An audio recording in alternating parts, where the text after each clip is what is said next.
नानी जान, आपने कल एक शेर सुनाया था, उसमें शब्बीर कौन है? ये तुमने बहुत अच्छा सवाल पूछ लिया। सब बच्चे इसका जवाब ज़रूर सुने।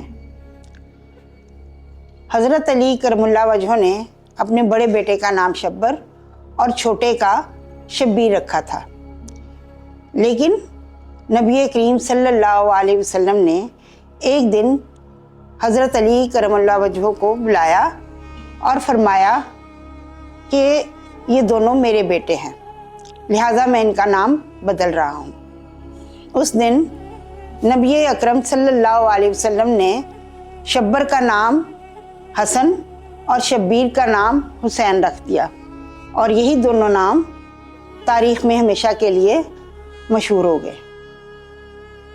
नानी जान, आगे बताइए ना, फिर क्या हुआ था?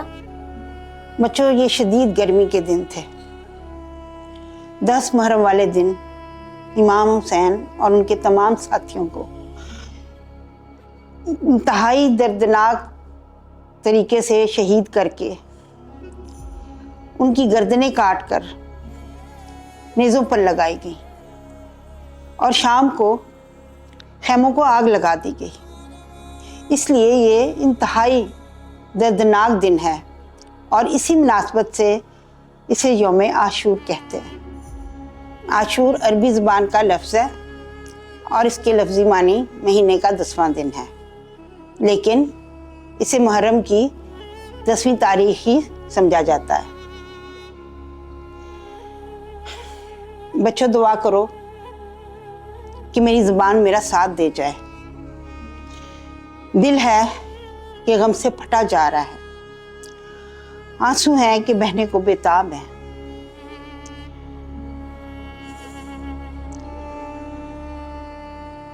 ज़रा बताओ कि क्या तुम किसी के जिस्म के टुकड़े ज़मीन पर बिखरे देख सकते हो? बच्चों, ज़रा करबला में इमाम हुसैन के बारे में सोचो। इमाम के हाथों में उनके 6 माह के अली असगर की गर्दन में 3 सर वाला तीर मारा गया, जिससे वो मासूम वालिद के हाथों में तड़प तड़प कर शहीद हो गया। ज़रा सोचो, हमारे इमाम किस कर्ब से गुजरे होंगे। लेकिन सलाम है इमाम की हिम्मत पर कि इंतहाई सब्र से चुपचाप अपने बेटे के मुर्दा जिस्म को खैमों के पीछे अकेले कब्र में दफना दिया। ज़रा मेरे हुसैन का सब्र और अल्लाह की रज़ा पे राज़ी रहना देखो। 10 मुहर्रम के दिन इमाम के सामने उनके भाई अब्बास, भतीजे कासिम, बेटे अली अकबर और 2 छोटे छोटे भांजे औन और मोहम्मद को शहीद कर दिया गया। इब्ने ज़ियाद की जालिम फ़ौज सिर्फ मारती न थी, सर काटते और जिस्मों को घोड़ों से बांधकर पूरे मैदान में अपनी फतह का जश्न मनाते थे। दादी जान, क्या हज़रत ज़ैनब अपने भाई से इतनी मोहब्बत करती थी कि वो अपने दोनों बच्चों समेत करबला आ गई? दुनिया ने ऐसी बहन कभी ना देखी होगी। इस अजीम बहन ने अपने भाई को बचाने के लिए अपने दोनों छोटे बेटे औन और मोहम्मद बारी बारी करबला में शहीद करवा लिए और यही कहती थी कि मुझे अपने बेटों का गम नहीं, दुख तो इस बात का है कि मैं अपने 2 बेटे कुर्बान करवा के भी अपने भाई को न बचा सकी। हज़रत ज़ैनब ने जब अपने भाई का सरबरीदा जिस्म पत्थरों से निकाल कर अपने साथ लगाया तो आसमान की तरफ देखकर कहने लगी, ऐ अल्लाह, तेरा दीन कितना खूबसूरत है कि जिसके लिए हुसैन जैसा बंदा भी कुर्बान हो गया। इन दोनों बहन भाई की मोहब्बत बहुत गहरी थी। दादी जान, हजरत ज़ैनब सलामुल्लाह अलैहा के खावंद कौन थे? हज़रत ज़ैनब की शादी उनके तायाजाद अब्दुल्ला बिन जाफ़र से हुई थी। शादी से पहले हज़रत ज़ैनब ने अपने वालिद हज़रत अली करमुल्लाह वजह से सिर्फ इतना कहा था कि मेरा होने वाला शोहर मुझे मेरे भाई से मिलने से नहीं रोकेगा, और फिर हज़रत अब्दुल्ला ने कभी इन्हें भाई से मिलने से नहीं रोका, और यहाँ तक कि वो अपने दोनों बेटों को लेकर अपने भाई के साथ करबला तक चली गई। तो क्या इमाम हुसैन और उनके साथियों को एक साथ शहीद किया गया? बारी बारी सब 72 शहीद कर दिए गए। सबसे आखिर में शहीद होने वाले हज़रत इमाम हुसैन थे। इमाम हुसैन को शहीद करने के बाद शिवर ने उनके सर को जिस्म से अलग किया और नेज़े पर टांग दिया। बाकी जिस्म को जालिमों ने घोड़े के साथ बांधकर बहुत तौहीन की, और इमाम के जिस्म का कोई हिस्सा ऐसा न था जिस पे चोट ना लगी हो। जालिम अपनी बदबख्ती के आखिरी दर्जे पर फाइज थे। वो जिस्मानी तौर पर मर्द ज़रूर थे, लेकिन मैं उन्हें मर्द तस्लीम नहीं करती। जो बेबस और मजलूम बच्चों और औरतों पर हाथ उठाए और उन्हें लूटे, वो मर्द नहीं हो सकता। वो इंसानों के रूप में दरिंदे, जंगली जानवर और भेड़िए थे।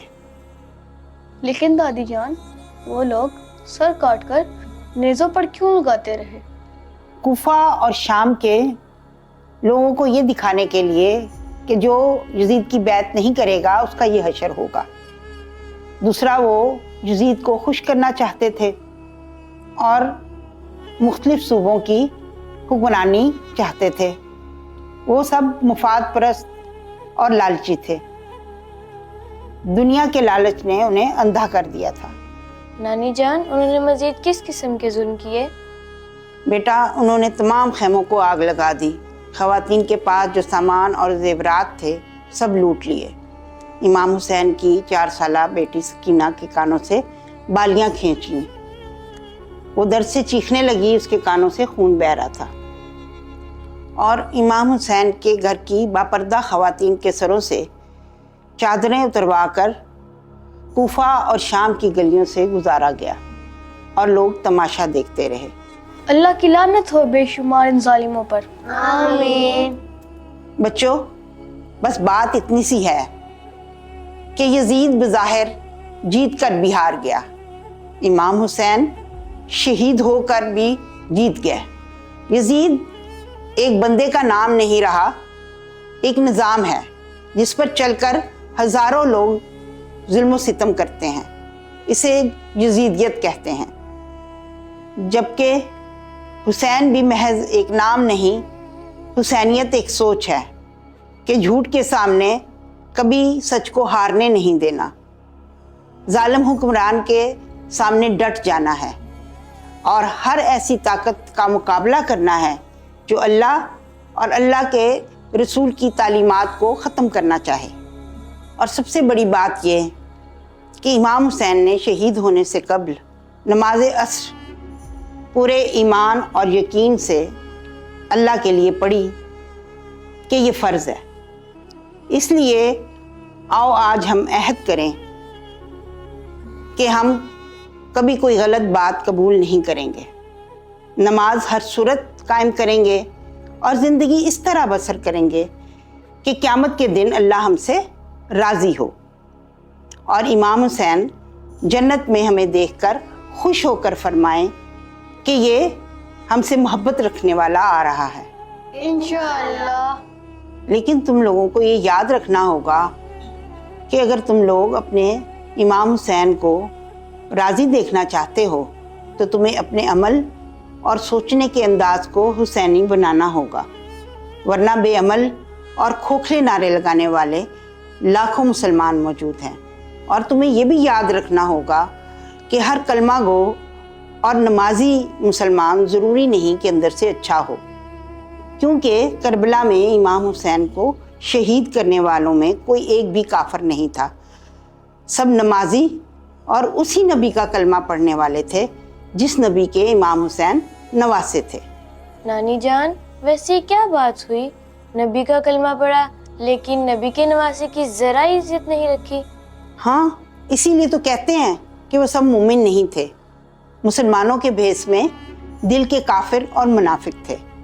اسی لیے زندگی میں تمہیں کافر اتنا نقصان نہیں دے سکتے جتنا ایک منافق دے گا۔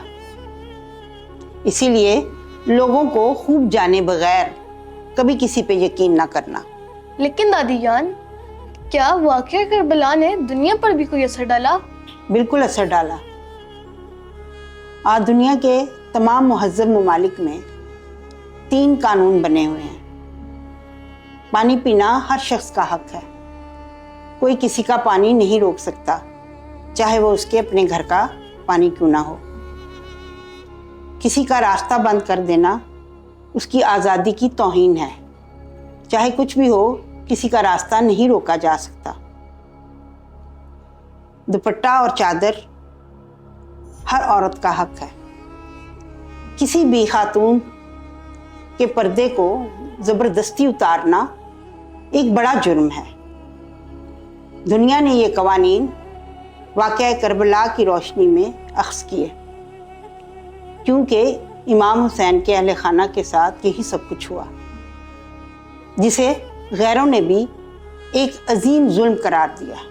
نانی جان، اگرچہ واقعہ کربلا کی باتیں بہت دکھ بھری ہیں، لیکن ان سے ہماری معلومات میں بہت اضافہ ہوا ہے۔ جی، ہم نے یہ باتیں ابھی تک نہیں سنی تھی۔ آپ ہمیں روزانہ امام حسین کے بارے میں کچھ نہ کچھ بتاتی رہا کریں۔ انشاءاللہ بیٹا، یہ سلسلہ جاری رہے گا۔ کربلا خود بھی روز قیامت تک پھیلی ہوئی ایک داستان ہے، اور یہ واقعہ تاریخ میں امر ہو چکا ہے، اور وقت کے ساتھ ساتھ اس کی اہمیت میں مزید اضافہ ہوتا چلا جا رہا ہے۔ اللہ تم بچوں کو اہل بیت کی سچی اور خالص محبت عطا فرمائے، آمین۔